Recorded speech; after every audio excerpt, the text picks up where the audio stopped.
খুলনার লবণচড়া এলাকায় নানি ও নাতি নাতনির মরদেহ উদ্ধার করেছে পুলিশ।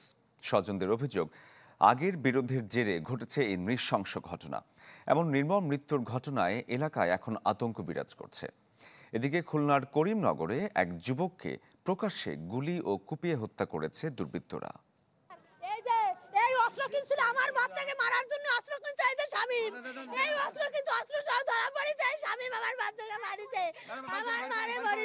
দুই সন্তান ও মাকে হারিয়ে আহাজারি থামছেই না রুবিয়া আক্তারের।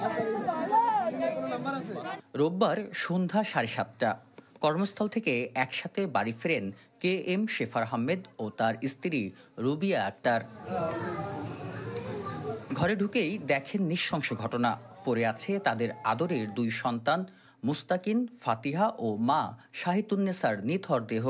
খবর পেয়ে ঘটনাস্থলে পৌঁছে মরদেহ উদ্ধার করে পুলিশ। ময়নাতদন্তের জন্য লাশ পাঠানো হয় খুলনা মেডিকেল কলেজ হাসপাতালের মর্গে।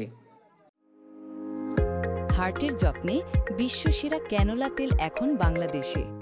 মুরগির রুমে গেলাম যে এখানে কিছু আছে কিনা বা এখানে গোপন কোনো রুম আছে কিনা। তো একসাথে যে প্রথমে যাওয়ার সময় কিছু দেখি না, কিন্তু এখান থেকে ব্যাক করে আসার পরে দেখি যে মুরগি যেখানে থাকে ওই কোনার ভিতরে 3টা বাচ্চা, ওই মহিলা সহ 2টা বাচ্চা একসাথে ওখানে পড়ে আছে। এই ধরনের ঘটনা যারাই ঘটনা করুক, যত বড় শক্তিশালী লোক হোক না কেন, তার দৃষ্টান্তমূলক শাস্তির দাবি করছে আমরা এলাকাবাসী। স্বজনরা বলছেন, জমি নিয়ে বিরোধে পরিকল্পিতভাবে খুন করা হয় তাদের। পুলিশেরও প্রাথমিক ধারণা এটি হত্যাকাণ্ড।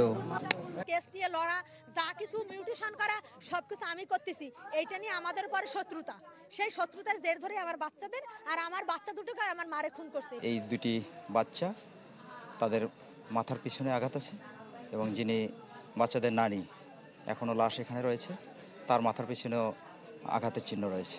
এই ঘটনার সাথে জড়িত যারা আছে তাদেরকে শনাক্ত করে দ্রুততম সময়ে আইনের আওতায় নিয়ে আসতে পারবো। এদিকে খুলনার করিমনগরে প্রকাশ্যে গুলি ও কুপিয়ে আলাউদ্দিন মৃধা নামের এক ব্যক্তিকে হত্যা করেছে দুর্বৃত্তরা।